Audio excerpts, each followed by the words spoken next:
Welcome back, everybody. This is our last reading from Jean Craighead George's book called My Side of the Mountain, and we're starting on page 148.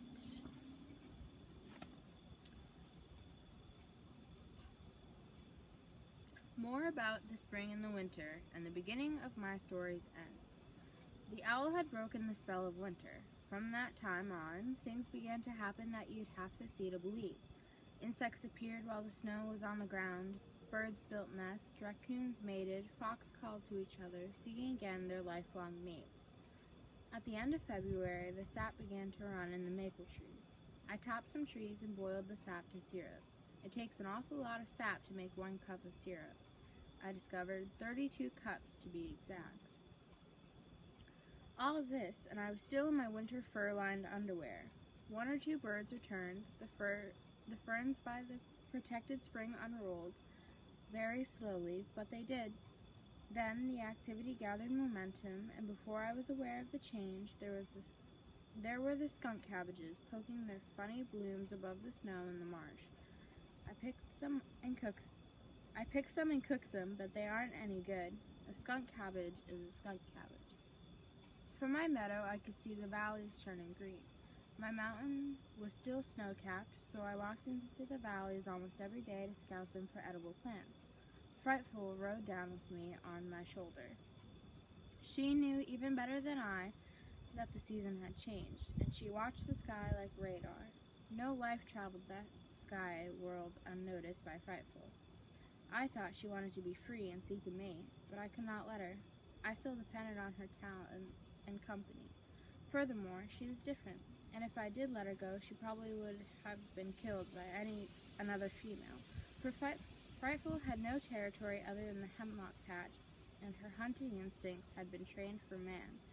She was a captive, not a wild bird, and that is almost another kind of bird.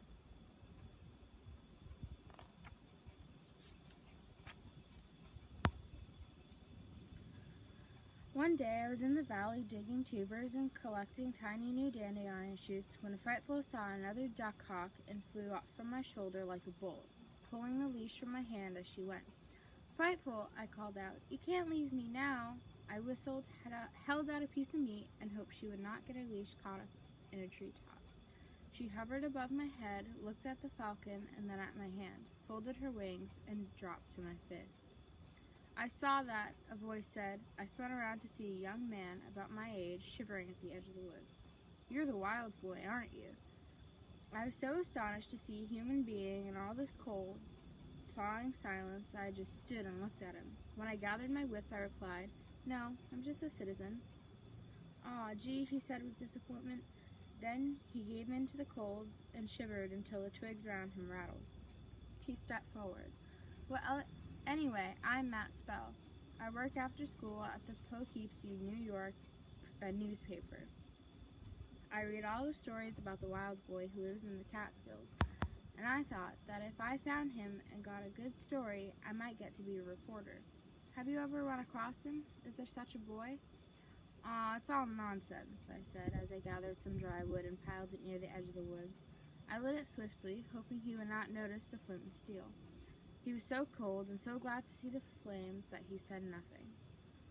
I rolled a log up to the fire for him and shoved it against a tree that was blocked from the raw, biting wind by the stand of hawthorns. He crouched over the flames for a long time, then practically burnt the soles of his shoes warming his feet. He was that miserable. "Why didn't you dress warmer for this kind of trip?" I asked. "You'll die up here in the damp cold." "I think I am dying," he said, sitting so close to the fire he almost smothered it. He was nice looking, about 13 or 14, I would have said. He had a good bold face, blue eyes, hair about the color of my stream in the thaw. Although he was big, he looked like the kind of fellow who didn't know his own strength.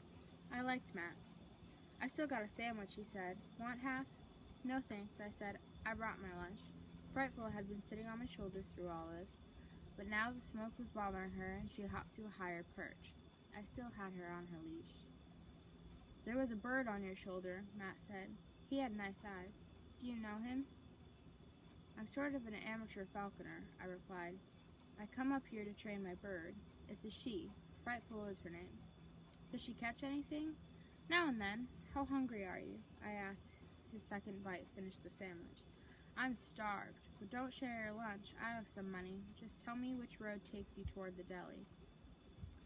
I stood up and whistled to Frightful. She flew down. I undid her leash from her dresses. I stroked her head for a moment, then threw her into the air and walked into the field, kicking the brush as I went. I had noticed a lot of rabbit tracks early and followed them over the muddy earth as best as I could. I kicked up a rabbit and with a twist Frightful dropped out of the sky and took it. Roast rabbit is marvelous under any conditions, but when you're cold and hungry, it is superb. Matt enjoyed every bite. I worked on a small portion to be sociable, but I was not especially hungry. I dared not offer him the walnuts in my pocket, for too much had been written about that boy living off nuts. My whole circulatory system thanks you, Matt said. He meant it, for his hands and feet were now warm, and the blue color had left his lips and was replaced by a good warm red. By the way, what's your name? Sam. Sam Gribley, I said. Sam, if I could borrow a coat from you, I think I could make it to the bus station without freezing to death. I sure didn't think it would be so much colder in the mountains. I could mail it back to you. Well, I hesitated. My house is pretty far from here. I live on the Gribley farm and just come down here now and then to hunt with the falcon.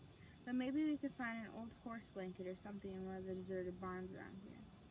Oh, never mind, Sam. I'll run to keep warm. Have you any ideas about this wild boy? Seen anything that you think the stories might be referring to? Let's start towards the road, I said as I stamped up the fire. I wound him through the forest until I was dizzy and he was lost, then headed for the road. At the edge of the woods, I said, Matt, I have seen that boy. Matt spelled stop. Gee, Sam, tell me about him. I could hear paper rattle and saw that Matt's cold hands were not too stiff to write in his notebook.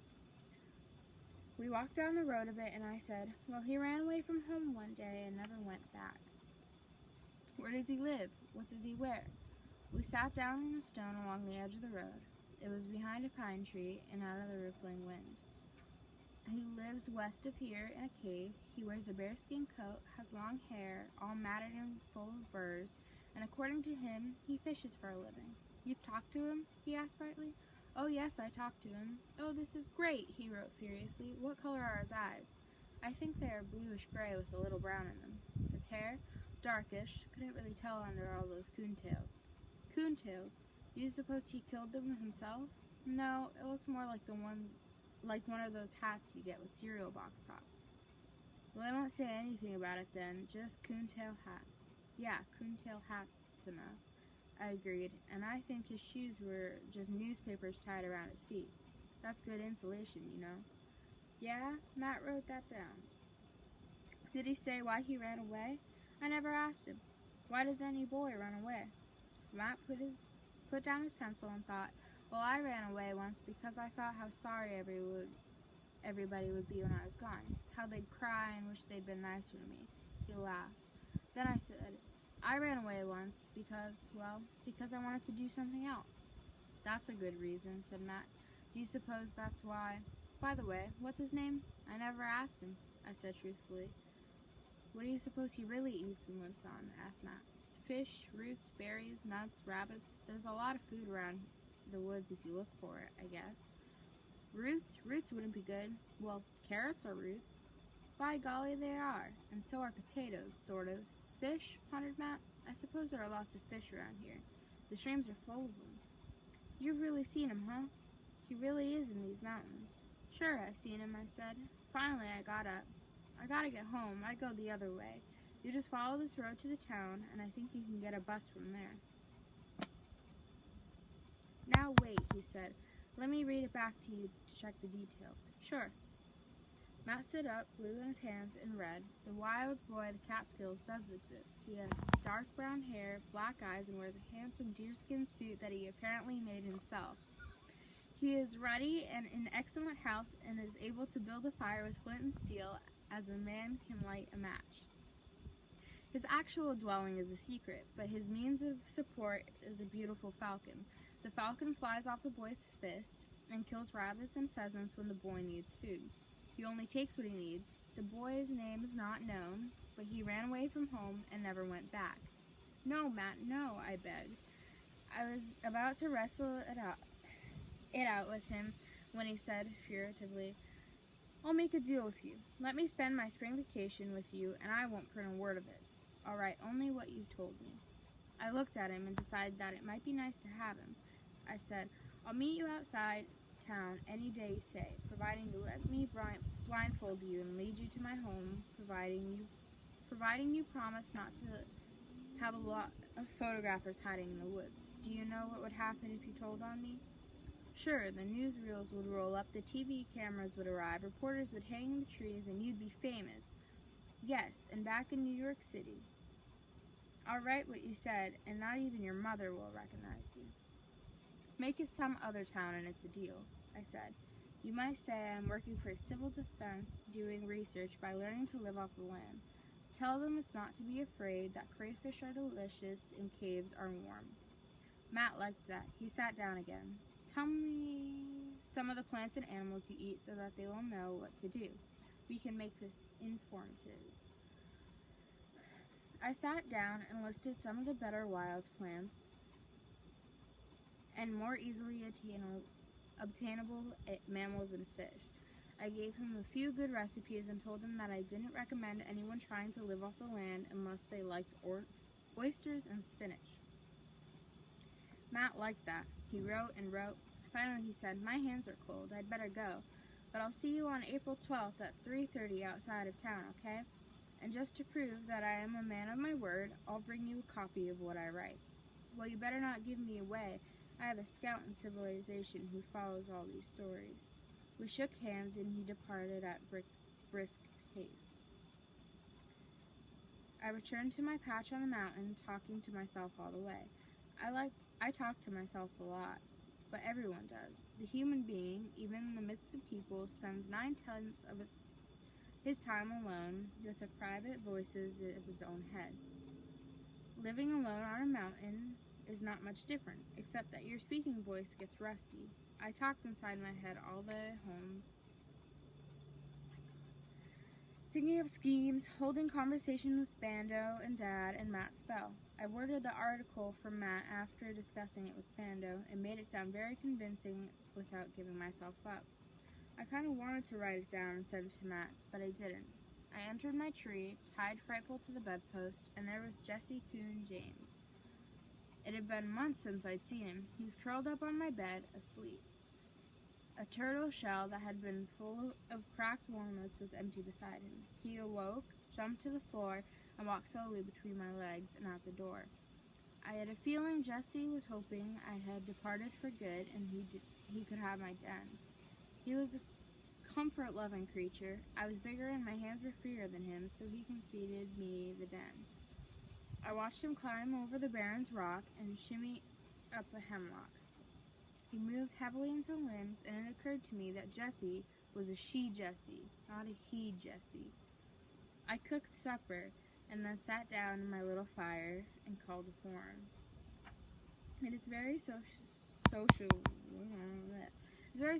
inside my head, and I have perfected the art of getting a lot of people arguing together in silence or in a forum, as I prefer to call it. I can get 4 people all talking at once, and a 5th can be present. Generally, I can't get him to talk.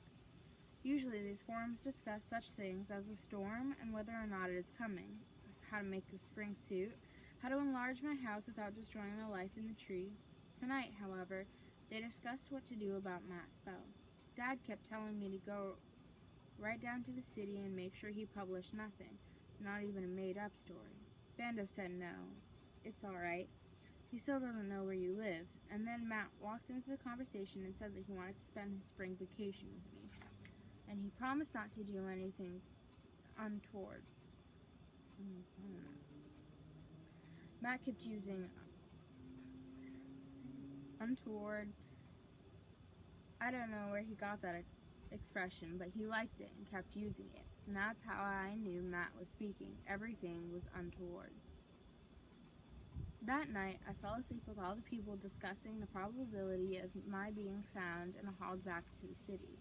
Suddenly, Frightful broke into the conversation. She said, "Don't let that Matt come up here. He eats too much."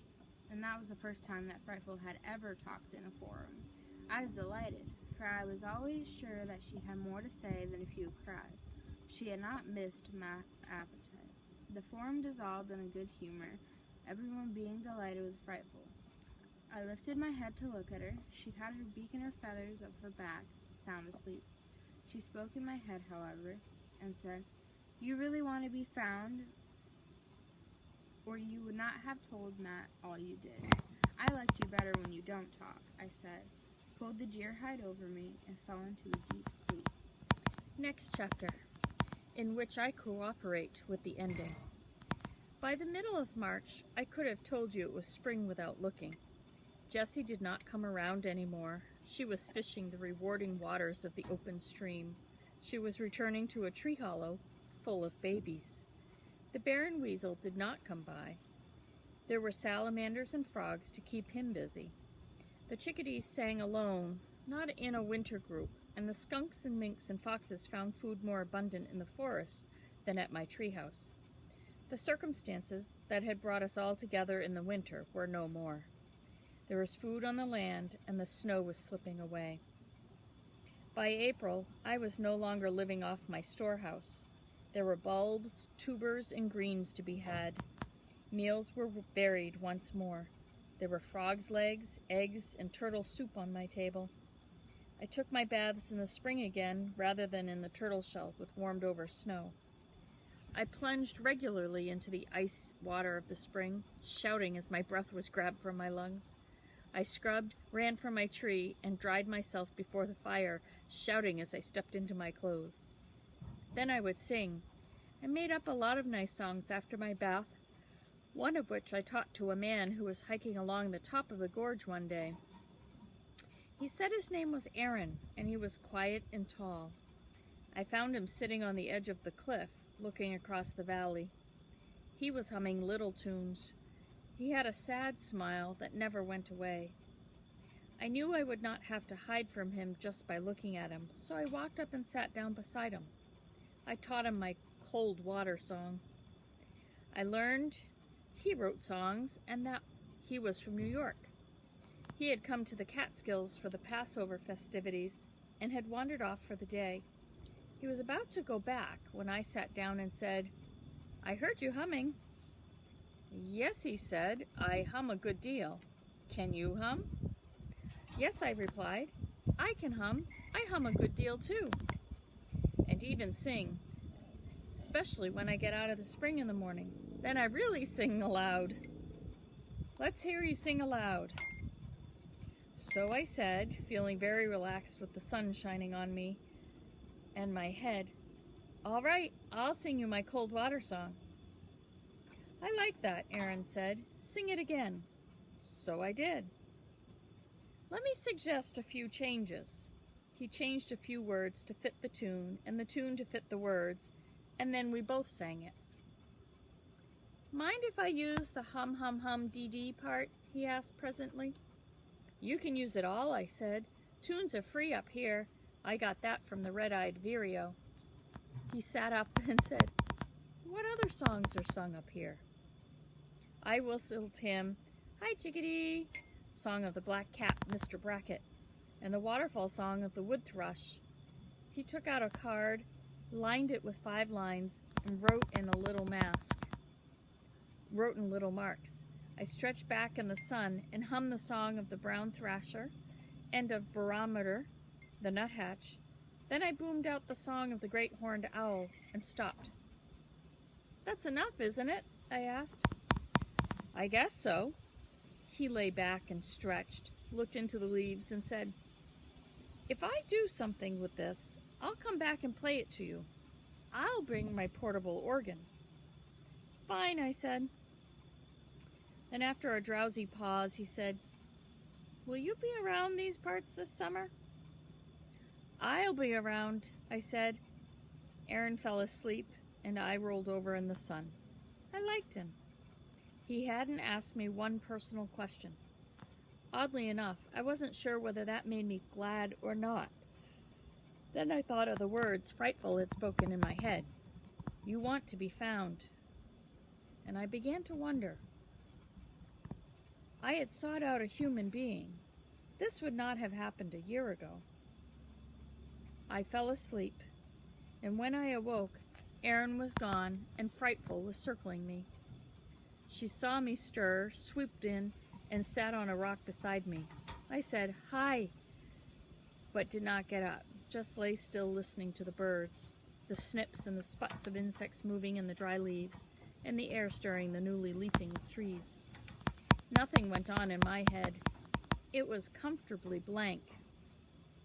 I knew the pleasures of the lizard on the log, who knows where his next meal is coming from. I also knew his boredom. After an hour, I did have a thought. Erin had said that he was up in the Catskills for Passover. Then it must also be near Easter, and Matt would be coming soon. I had not counted notches in weeks. A cool shadow crossed my face, and I arose, whistled for Frightful to come to my hand, and wandered slowly home, stuffing my pockets with spring beauty bulbs as I went. Several days later, I met Matt on Route 27 at 3:30. I tied his handkerchief around his eyes and led him, stumbling and tripping, up the mountain. I went almost directly home. I guess I didn't much care if he remembered how to get there or not. When I took off the blindfold, he looked around. "Where are we? Where's your house?" I sat down and motioned him to sit. He did so with great willingness. In fact, he flopped. "What do you sleep on? The ground?" I pointed to the deerskin flaps moving in the wind and the hemlock. "What do? Live in a tree?" "Yep." Matt bounced to his feet, and we went in. I propped the door open so that the light streamed in, and he shouted with joy. I lit the tallow candle, and we went over everything, and each invention he viewed with a shout. While I prepared trout baked in wild grape leaves, Matt sat on the bed and told me the world news in brief. I listened with care to the trouble in Europe, the trouble in the Far East, the trouble in the South, and the trouble in America. Also to a few sensational murders, some ball scores, and his report card. "It all proves my point," I said sagely. "People live too close together." "Is that why you're here?" "Well, not exactly," I said. "The main reason is that I don't like to be dependent, particularly on electricity, rail, steam, oil, coal, machines, and all those things that can go wrong." "Well, is that why you are up here?" "Well, not exactly. Some men climb Mount Everest because it was there. Here is a wilderness." "Is that why?" "Oh, come on, Matt. See that falcon? Hear those white-throated sparrows? Smell that skunk? Well, that falcon takes the sky, the white-throated sparrow takes the low bushes, the skunk takes the earth, you take the newspaper office, I take the woods." "Don't you get lonely?" "Lonely? I've hardly had a quiet moment since arriving." "Stop being a reporter and let's eat. Besides, there are people in the city who are lonelier than I." "Okay, let's eat. This is good. Darn good. In fact, the best meal I've ever eaten." He ate and stopped asking questions. We spent the next week fishing, hunting, trapping, gathering greens and bulbs. Matt talked less and less, slept, hiked, and pondered. He also ate well and kept Frightful very busy. He made himself a pair of moccasins out of deer hide and a hat that I can't even describe. We didn't have a mirror, so he never knew how it looked, but I can say this. When I happened to meet him as we came fishing along a stream bed, I was always startled. I never did get used to that hat. Toward the end of the week, who should we find sleeping in my bed after returning from a fishing trip but Bando? "Spring vacation," he said. That night we played our reed whistles for Matt by an outdoor fire. It was that warm. Matt and Bando also decided to make a guest house out of one of the other trees. I said, yes, let's, because I felt that way, although I knew what it meant. A guest house meant I was no longer a runaway.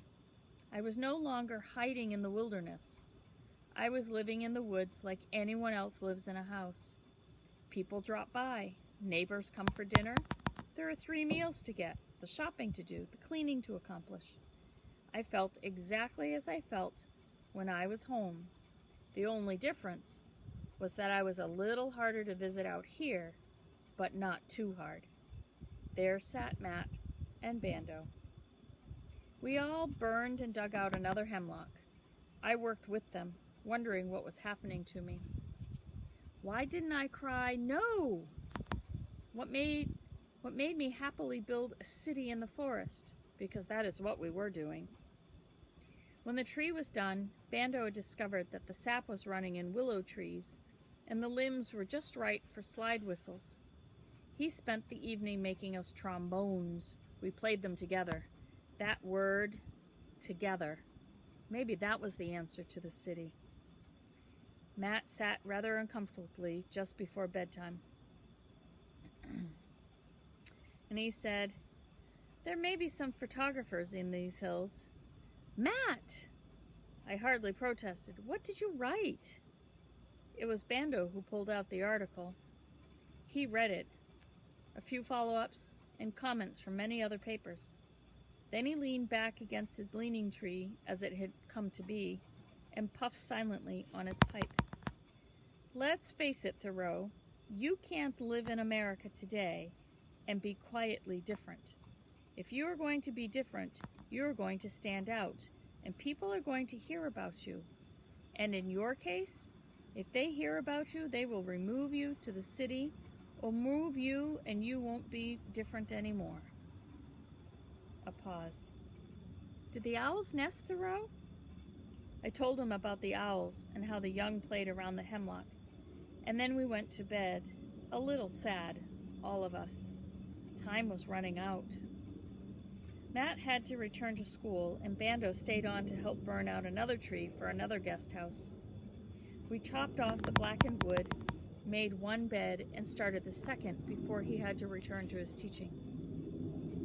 I wasn't alone long. Mr. Jacket found me. I was out on the raft trying to catch an enormous snapping turtle. It would take my line, but when I got its head above water, it would eye me with those cold, ancient eyes and let go. Frightful was nearby, and I was making a noose to throw over the turtle's head the next time it surfaced, when Frightful lit on my shoulder with a thud and a hard grip. She was drawn up and tense, which in her language said, people. So I wasn't surprised to hear a voice call from across the stream. Hi, Daniel Boone. What are you doing? There stood Mr. Jacket. I'm trying to get this whale of a snapper, I said, in such an ordinary voice that it was dull. I went on with the noose making, and he called to me, hit it with a club. I still couldn't catch the old tiger, so I rafted to shore and got Mr. Jacket. About an hour later, we had the turtle, had it cleaned, and I knew that Mr. Jacket was Tom's sidler. Come on up to the house, I said, and he came on up to the house, and it was just like after school on 3rd Avenue. He wanted to see everything, of course, and he did think it unusual, but he got over it in a hurry and settled down to helping me prepare the meal of turtle soup. He dug the onions for it while I got it boiling in a tin can.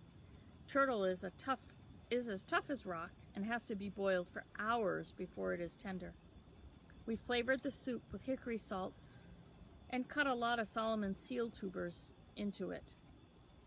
Tom said it was too thin, and I thickened it with mashed up nuts. I had run out of acorn flour. I tried some orris root in it. Pretty fair. Want to stay and eat it and spend the night? I asked him somewhere along the way. He said, sure, but he added that he had better go home and tell his mother. It took him about 2 hours to get back, and the turtle was still tough.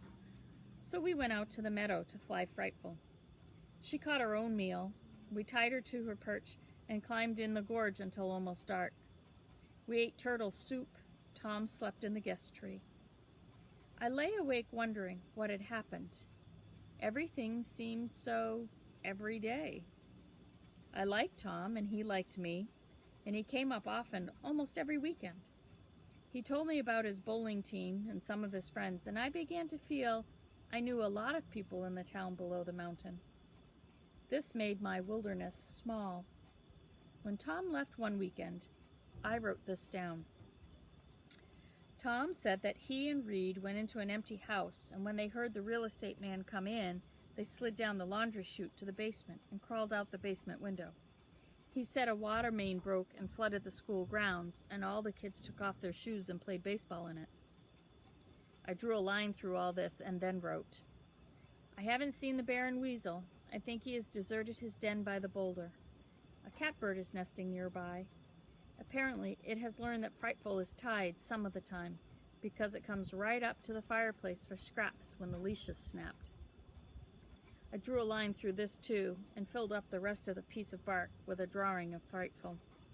I went to the library the next day and took out 4 books. Aaron came back. He came right to the hemlock forest and called.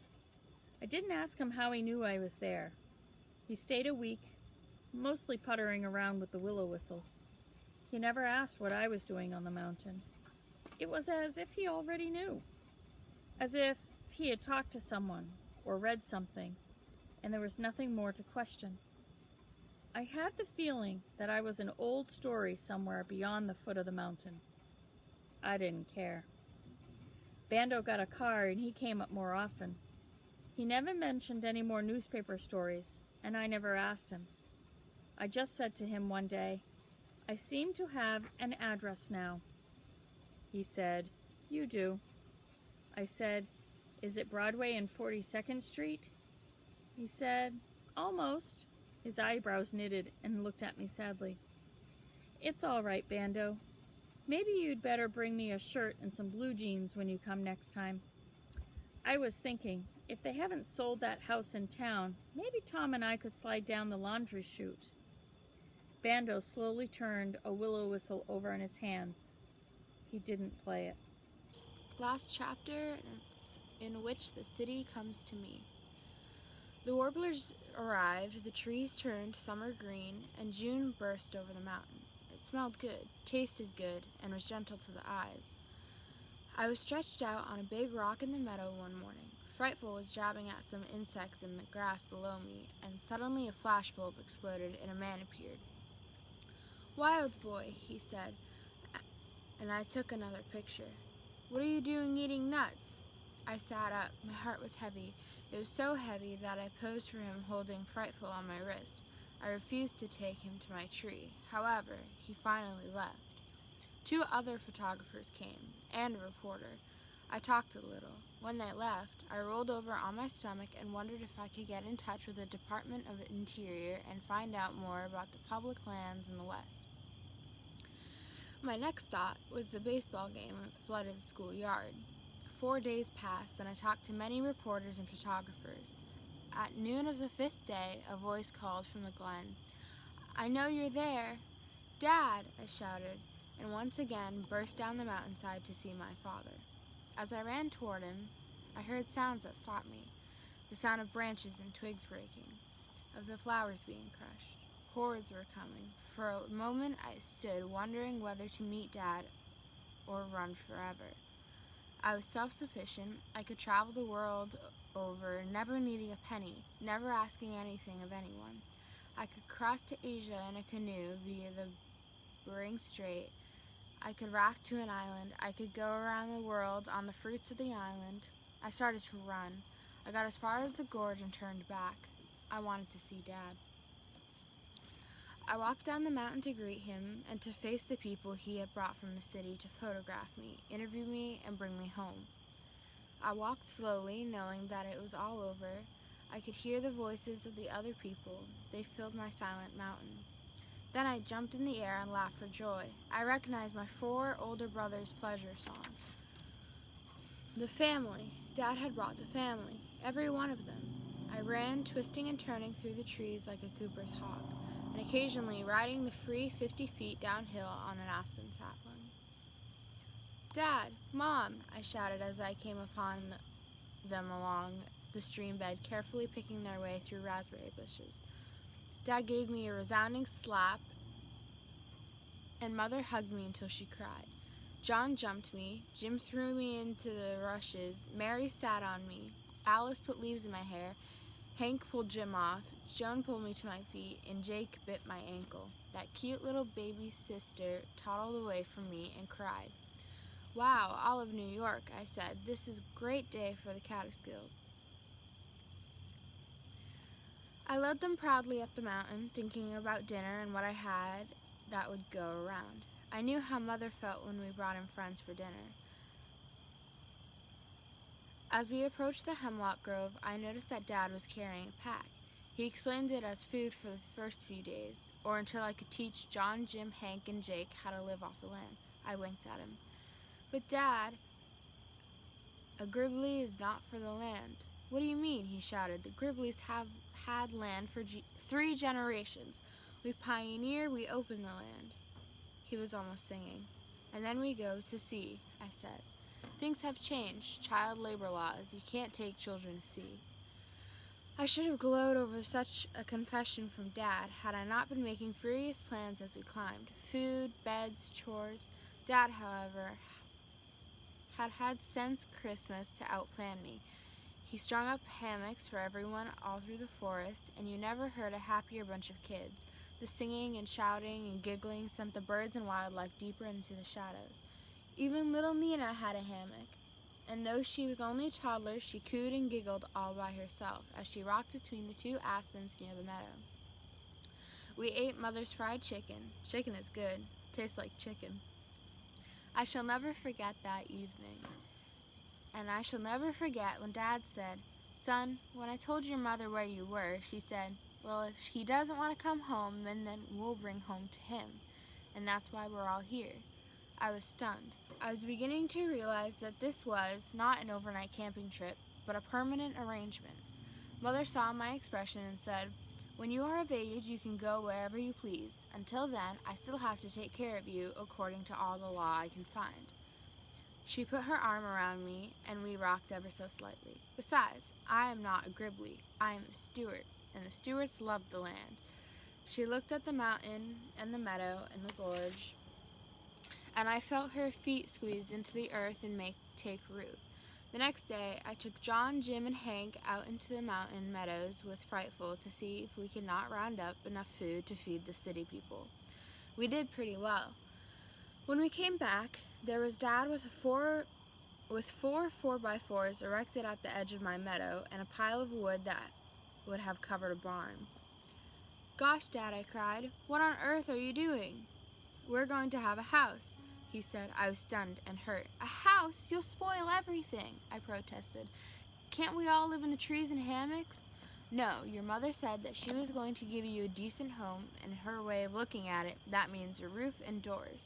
She got awfully mad at those newspaper stories, inferring that she had not done her duty. "But she did."